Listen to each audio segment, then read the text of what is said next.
दोस्तों, पाकिस्तान, बांग्लादेश और न्यूजीलैंड के दरमियान ट्राई सीरीज का मुकम्मल शेड्यूल और लाइव स्ट्रीमिंग अपडेट जारी कर दी गई है। पाकिस्तान, बांग्लादेश और न्यूजीलैंड के दरमियान सीरीज कब से कब तक खेली जाएगी, कहां खेली जाएगी, पाकिस्तान, इंडिया, बांग्लादेश और न्यूजीलैंड में कौन से टीवी चैनल्स पर लाइव टेलीकास्ट की जाएगी, मुकम्मल तफसील देखिए दोस्तों इस वीडियो में। पाकिस्तान, बांग्लादेश और न्यूजीलैंड के दरमियान 7 से 14 अक्टूबर तक क्राइस्टचर्च में ट्राई सीरीज खेली जाएगी। दोस्तों, अगर हम बात करें मुकम्मल शेड्यूल के बारे में तो पाकिस्तान और बांग्लादेश के दरमियान पहला मैच 7 अक्टूबर को सुबह सवेरे 7 बजे शुरू होगा। दूसरा मैच 8 अक्टूबर को न्यूजीलैंड और पाकिस्तान के दरमियान दिन 11 बजे खेला जाएगा। तीसरा मैच 9 अक्टूबर को न्यूजीलैंड और बांग्लादेश के दरमियान 11 बजे खेला जाएगा, जबकि 11 अक्टूबर को न्यूजीलैंड और पाकिस्तान की टीमें सुबह सवेरे 7 बजे मध्य मुकाबिल आएंगी, जबकि 12 अक्टूबर को न्यूजीलैंड और बांग्लादेश की टीमें सुबह सवेरे 7 बजे मध्य मुकाबिल आएंगी। 13 अक्टूबर को पाकिस्तान और बांग्लादेश के दरमियान मुकाबला भी सुबह सवेरे 7 बजे शुरू होगा,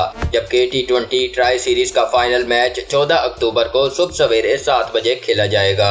अगर हम बात करें लाइव स्ट्रीमिंग के बारे में तो न्यूजीलैंड में स्काई स्पोर्ट्स और स्पार्क स्पोर्ट्स, बांग्लादेश में GTV, पाकिस्तान में PTV स्पोर्ट्स और इंडिया में Amazon प्राइम वीडियो पर लाइव टेलीकास्ट की जाएगी। अब तक के लिए इतना ही। मजीद वीडियोस के लिए मेरे चैनल डेली अपडेट्स को सब्सक्राइब कीजिए और बेल आइकॉन पे क्लिक कीजिए ताकि मजीद आने वाली वीडियोस आप तक सबसे पहले पहुंच सकें। अल्लाह हाफिज।